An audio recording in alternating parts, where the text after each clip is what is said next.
Assalamualaikum warahmatullahi wabarakatuh. Perkenalkan, nama saya Kela Surya Putri, saya dari kelas 11 IPS 2. Pada kesempatan kali ini, saya akan mempresentasikan tentang promosi. Nah, di sini saya akan menjelaskan tentang pengertian promosi, jenis-jenis promosi, tujuan dan fungsi promosi, kemudian media promosi, dan yang terakhir adalah cara memilih media promosi yang paling tepat. Nah, dimulai dari yang pertama yaitu pengertian promosi.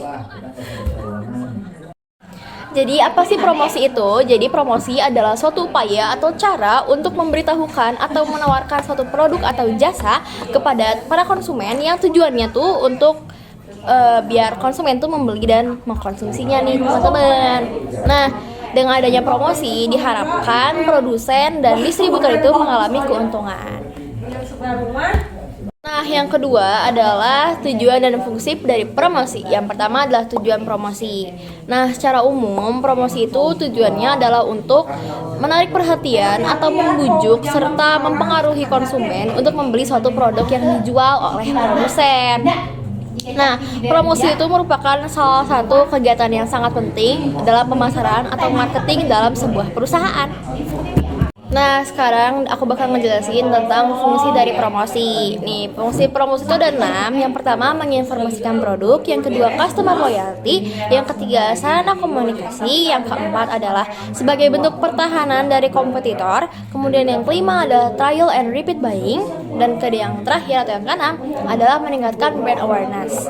Nah, yang pertama adalah menginformasikan produk. Nah, jadi fungsi promosi yang sangat-sangat utama adalah memperkenalkan produk dan menyebarkan informasi produk kepada calon pembeli. Dari kegiatan ini, produk kita bakal semakin dikenal dan meningkatkan penjualan dan keuntungan. Nah, yang kedua adalah customer loyalty. Nah, jadi promosi itu memiliki fungsi diantaranya untuk mencari customer yang loyal, di mana customer tersebut akan terus membeli produk yang kita jual dan tidak akan beralih kepada kompetitor lain. Nah, kemudian yang ketiga adalah sarana komunikasi. Promosi merupakan salah satu sarana komunikasi antara konsumen dengan penjual atau produsen. Nah, melalui promosi ini, secara tidak langsung perusahaan itu telah membangun komunikasi melalui promosi. Masyarakat bisa mengenal produk yang ada serta mengetahui juga perusahaan seperti apa yang memproduksi. Nah, informasi penting dari sebuah produk bisa disampaikan dengan cara menarik kepada konsumen sehingga ada komunikasi secara tidak langsung. Kemudian yang keempat ada sebagai bentuk pertahanan dari kompetitor. Promosi juga bisa jadi salah satu cara perusahaan untuk bertahan di pasar. Kemudian dengan melakukan kegiatan promosi atau pemasaran, secara tidak langsung nih perusahaan sedang mempertahankan diri dari para kompetitor. Kompetitor umumnya memberikan perlawanan yang cukup agresif. Perlawanan yang dimaksud adalah dalam bentuk iklan yang juga termasuk dari bagian promosi. Untuk itu, agar bisa bertahan di pasar dan kompetitor-kompetitor lainnya, diperlukanlah sebuah promosi yang menarik. Jadi itulah salah satu fungsi dari promosi. Kemudian yang kelima adalah trial and repeat buying. Nah, apa sih trial and repeat buying itu? Jadi fungsi promosi bagi perusahaan adalah untuk meningkatkan penjualan serta mendapatkan banyak pelanggan. Selain itu, promosi juga berfungsi untuk uji kualitas produk kepada konsumen. Kalau misalnya konsumen tersebut suka, tentunya bakal semakin banyak juga pelanggan yang akan melakukan repeat order atau pembelian yang berulang gitu. Kemudian yang terakhir adalah meningkatkan brand awareness. Nah, promosi ini merupakan salah satu cara yang paling efektif untuk meningkatkan brand awareness produk. Jika kalian sering promosi, maka produk akan semakin dikenal masyarakat. Dengan promosi akan terbentuk kesadaran masyarakat akan eksistensi produk itu sendiri dan masuk pada tahap top of mind di masyarakat. Jika produk sudah menjadi top of mind di masyarakat, maka secara otomatis penjualan akan terus meningkat. Pembeli pun akan terus bertambah dan semakin banyak pula konsumen yang loyal dalam membeli produk Anda. Nah, itu adalah fungsi dan tujuan dari promosi. Oke, kemudian aku bakal ngejelasin tentang jenis-jenis promosi. Yang pertama ada advertising atau iklan, yang kedua ada digital marketing, yang ketiga ada direct marketing, yang keempat ada endorsement, yang kelima adalah personal selling, yang keenam adalah publicity, dan yang terakhir adalah sales promotion. Dimulai dari yang pertama yaitu advertising atau iklan. Seperti yang kita tahu, kalau misalnya iklan itu sudah banyak banget cara mempromosikan suatu produk melalui iklan karena merupakan cara yang paling lama atau paling tradisional. Nah, namun iklan ini ada di bagian dua, ada iklan yang tradisional sama iklan yang modern atau lebih kepada media sosial dan elektronik. Nah, kalau misalnya yang tradisional, promosi dilakukan melalui media cetak seperti koran, brosur, papan reklame, dan sebagainya, sehingga konsumen bisa melihat produk yang dipampangkan. Biasanya kalau advertising atau iklan itu terdapat di jalan raya atau jalan-jalan besar yang sering dilalui oleh orang-orang. Nah, kalau misalnya secara digital atau secara modern, yaitu melalui media-media elektronik seperti handphone, kemudian televisi, kemudian dan produk-produk lainnya lah ya. Kemudian ada digital marketing. Nah, digital marketing adalah suatu promosi yang menggunakan media sosial atau digitalisasi gitu ya. Karena kita sudah masuk pada zaman globalisasi sehingga banyak banget orang yang menggunakan gadget seperti handphone gitu. Contoh dari digital marketing adalah melakukan promosi di Instagram, di YouTube, di Facebook, kemudian di Twitter dan sebagainya. Itu merupakan salah satu promosi yang cukup menjanjikan. Kemudian ada direct marketing. Nah, apa sih direct marketing itu? Adalah promosi secara langsung dari sales kepada konsumen. Nah, sales dan konsumen ini dapat membangun suatu komunikasi yang baik sehingga dapat memungkinkan terjadinya promosi yang cukup baik. Nah, kemudian ada endorsement. Seperti yang kita tahu, banyak banget sekarang orang-orang yang memiliki produk dan memasarkan produknya dengan cara endorsement kepada artis atau influencer. Contohnya seperti Rachel Fenya, Fadil Zaidi, dan sebagainya. Itu tuh merupakan endorsement yang dilakukan kepada artis atau disebutnya tuh influencer gitu kan. Jadi produk kita bakal semakin dikenal oleh orang-orang banyak melalui mereka. Nah, kemudian ada personal selling. Nah, personal selling itu sangat mirip dengan direct marketing. Namun bedanya apa? Kalau misalnya direct marketing itu menggunakan sales untuk mempromosikan produknya. Namun kalau misalnya personal selling itu si produsen sendirinya gitu. Jadi pemilik barangnya yang akan mempromosikan barang tersebut kepada orang lain secara langsung. Nah, karena promosinya secara langsung kepada produsen kepada konsumen, jadi akan lebih memudahkan kita untuk mempromosikan barang tersebut gitu secara meyakinkan konsumen tuh lebih baik gitu ya, karena langsung kan komunikasinya. Kemudian ada publicity. Nah, publicity itu apa sih? Jadi promosi yang pendekatan kepada masyarakat.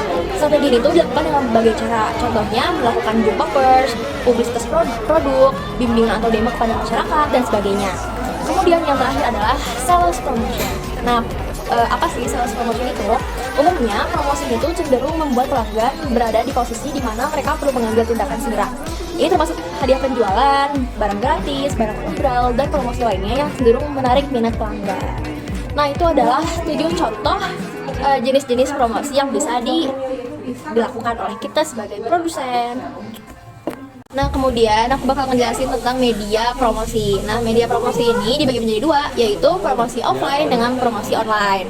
Nah, apa sih yang pertama tuh contoh-contoh promosi yang offline? Nah, contohnya adalah brosur, spanduk, dan papan reklame. Nah, kalau misalnya brosur itu biasanya selembaran atau 2 lembaran kertas yang dibagikan kepada para konsumen di jalan raya atau di pinggir jalan atau di mall dan sebagainya. Sehingga konsumen itu bisa melihat produk melalui brosur yang telah diberikan tersebut. Nah, yang kedua adalah spanduk. Spanduk itu biasanya ukurannya itu lebih besar daripada brosur dan ditempatkan di tempat-tempat yang ramai dilalui oleh masyarakat. Contohnya di jalan raya, terlihat ada suatu produk yang terpampang besar gitu ya di pinggir jalan raya, itu namanya spanduk. Nah, kemudian yang terakhir adalah papan reklame. Nah, papan reklame ini merupakan salah satu media promosi offline yang biasa disebut oleh billboard. Nah, biasanya billboard ini ditempatkan di tempat-tempat di tengah kota atau di pusat kota sehingga orang-orang bisa melihat produk tersebut secara jelas. Nah, kemudian ada media promosi online atau media yang sering banget digunain di zaman globalisasi sekarang. Yang pertama ada website. Nah, website ini tuh menampilkan berbagai informasi produk di dalamnya.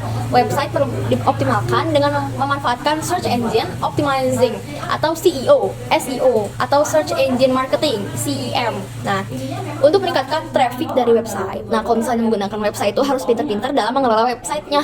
Oke. Yang kedua adalah media sosial, merupakan salah satu media yang paling banyak banget dipakai oleh orang-orang dalam memasarkan produknya. Contohnya yang sekarang lagi up itu adalah aplikasi TikTok, di mana orang-orang tuh bisa menjual produk mereka melalui live TikTok, kemudian TikTok Shop dengan promosi gratis ongkir atau diskon besar-besaran dan sebagainya.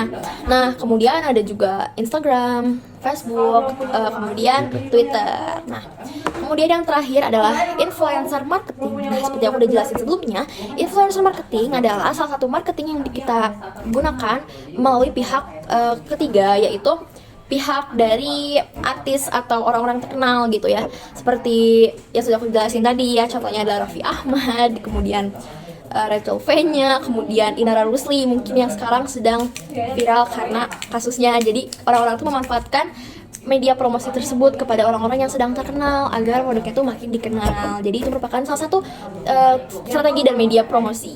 Oke. Nah, kemudian aku bakal ngejelasin yang terakhir adalah cara memilih media promosi yang paling tepat.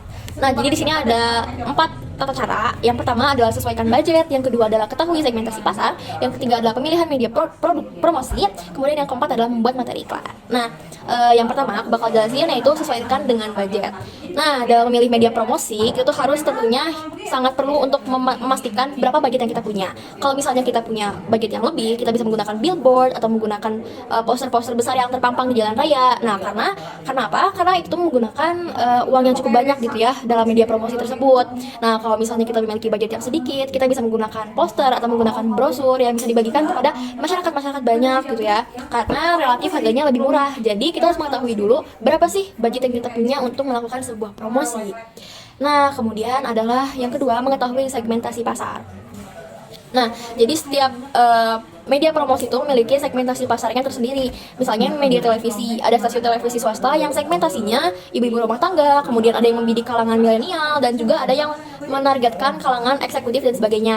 Bahkan untuk stasiun televisi yang sama, setiap acara yang disajikan juga memiliki segmentasi pasar sendiri-sendiri. Hal yang sama juga berlaku pada media-media promosi lain. Agar promosi yang dilakukan tepat sasaran dilihat oleh publik dan potensial menjadi calon konsumen, maka harus terlebih dahulu untuk memastikan segmentasi pasar ya. Jadi kita sebelumnya harus mengetahui dulu nih, sebenarnya kita cocok gak untuk menempatkan promosinya di suatu tempat atau di suatu televisi tertentu atau di suatu media promosi tertentu gitu. Karena berbagai media promosi itu beda-beda segmentasi pasarnya. Jadi kita harus mengetahui terlebih dahulu untuk segmentasi pasar. Kemudian yang ketiga adalah pemilihan media promosi. Nah, media promosi yang udah aku jelasin tadi ada offline maupun online. Nah, kita harus tahu dulu produk kita tuh jenisnya apa, kemudian cocoknya menggunakan media promosi apa nih. Kalau misalnya produk yang kita punya itu cocoknya menggunakan promosi online, lebih baik kita menggunakan promosi online karena lebih murah juga, kemudian harganya terjangkau, tidak memerlukan biaya yang banyak, dan produk tersebut cocoknya disegmentasikan itu di media sosial gitu ya. Seperti produk makanan itu kebanyakan dipasarkan di media sosial gitu ya. Nah, kemudian yang terakhir adalah membuat materi iklan. Nah, setelah memastikan media mana nih yang mau kita pilih, langkah berikutnya dan langkah yang paling terakhir ialah membuat materi iklan. Dalam membuat materi iklan, sudah barang tentu sudah sesuaikan dengan media yang akan digunakan. Jika hendak beriklan di media televisi atau di situs online lainnya, tentunya kita harus membuat konten dalam bentuk video. Jika akan beriklan di stasiun radio, maka harus dibuat adalah konten dalam bentuk audio. Begitu pula dengan beriklan di media cetak atau media online, maka kita harus membuat suatu materi iklan dalam bentuk teks atau tulisan gitu. Nah, dalam membuat materi iklan juga harus disesuaikan dengan target pasar, agar apa yang ingin disampaikan oleh kita nggak hanya sekedar dilihat oleh publik potensial yang menjadi calon konsumen, tapi juga memudahkan konsumen untuk mengerti dan paham terhadap produk yang kita promosikan. Nah, mungkin cukup sekian yang dapat saya sampaikan mengenai promosi. Mohon maaf bila banyak kata yang sulit dimengerti atau ada kesalahan dalam berucap. Assalamualaikum warahmatullahi wabarakatuh. Dadah.